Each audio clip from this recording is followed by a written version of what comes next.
Good morning, students. Welcome back to our English class. Today we are going to read a poem named Geography Lesson in Honeydew Book of Class 8. So today, as you all know, we are just taking these classes because of the corona. The schools are not going on, so we are taking classes on the recording. Yes, with this chapter, with this poem, two things will be inculcating in the students, means two dalmia core values will be increased in them. One is risk taking and the other is open mindedness. Why risk taking? Risk taking because the author, the poet, whose name is Zulfikar Ghosh, he is taking the risk of going in an aeroplane and then exploring about the world. Similarly, the students will also take the risk of exploring the world. Open mindedness, because with this, the poet is curious, he's having the curiosity of knowing the world. Similarly, the students will also have the curiosity. It will the curiousness will be increased in them with this poem. So we are here with geography lesson, a poem in honeydew, and the poet is Zulfikar Ghosh. Let us have some introduction about the poet. Zulfikar Ghosh, the English language writer, was born in 1935 in Pakistan and moved to Bombay in 1942. Eventually, he migrated to England, teaching at Ealing Med School, and then to the United States in 1969. He lives in Texas and teaches at the University of Texas at Austin. So this was a simple introduction about Zulfikar Ghosh, the poet of the poem Geography Lesson.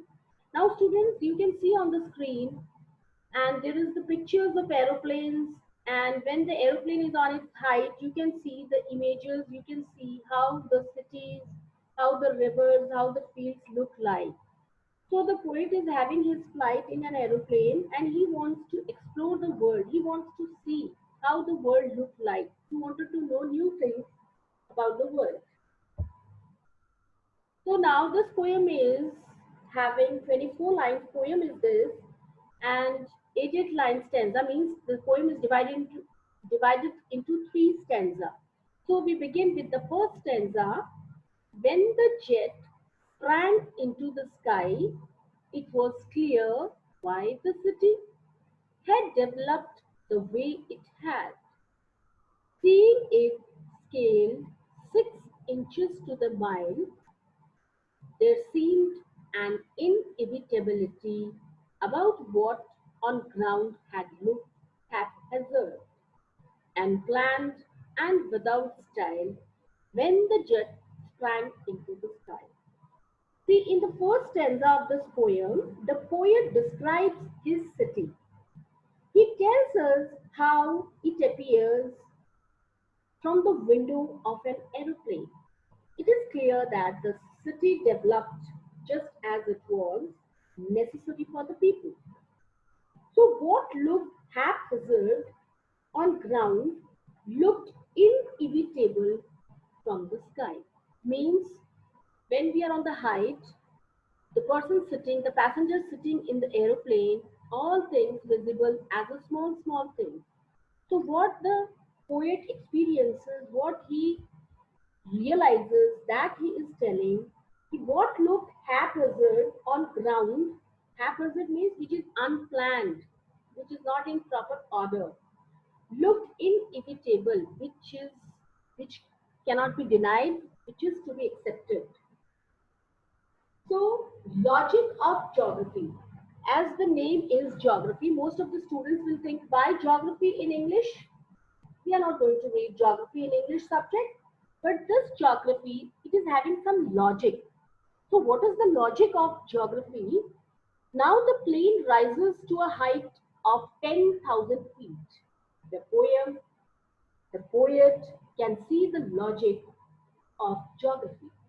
He can see why the cities in the country have grown along the rivers. The valleys are populated for the same reason.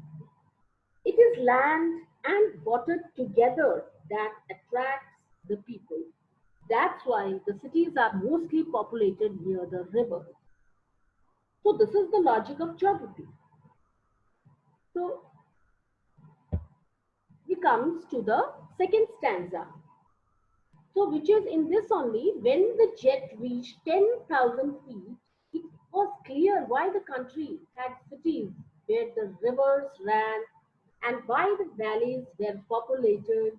The logic of geography, that land and water attracted man, was clearly delineated when the jet reached 10,000 feet. So just now I explained you the logic of geography. It is explained in the stanza 2.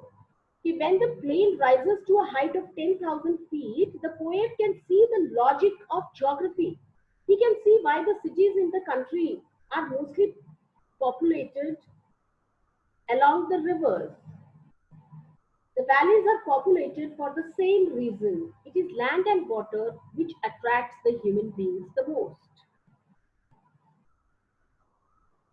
So you can see that the third stanza, when the jet rose 6 miles high, that means it is from the ground 6 miles high, it was clear that earth was round and that it had more sea than land. But it was difficult to understand that the men on the earth found causes to hate each other, to build walls across cities, and to kill. From that height, it was not clear why. So the poet wants to, if there's a mystery behind this stanza, and the mystery is not solved by the poet. The poet is telling us it is easy to understand the logic of geography from a height. However, it is very difficult to understand why humans hate one another. This remains a mystery for the poet. The poem is about the way Earth looks from different altitudes.